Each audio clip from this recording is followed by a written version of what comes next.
নন্দিনী গিয়েছিলেন আলমোড়ায় দাদামশাইয়ের সঙ্গে। সেটা 1937 সাল। তবে কবি আগেও গিয়েছিলেন আলমোড়ায়, যখন দ্বিতীয় কন্যা রেণুকা গুরুতর অসুস্থ। এক লেডি ডাক্তার রেণুকাকে দেখে পরামর্শ দিয়েছিলেন পার্বত্য অঞ্চলে বায়ু পরিবর্তনের।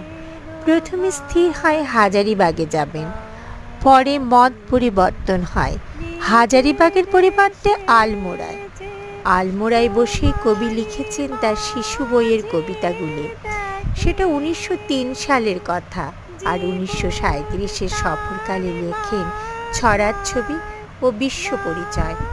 সেই সময় সঙ্গে এসেছিলেন রথীন্দ্রনাথ, প্রতিমা দেবী, নন্দিনী ও নন্দিতা। ছিলেন কবির সেক্রেটারি অনিল কুমার চন্দ্র। সপরিবারে কবি এসে উঠেছিলেন শৈলশিখরে।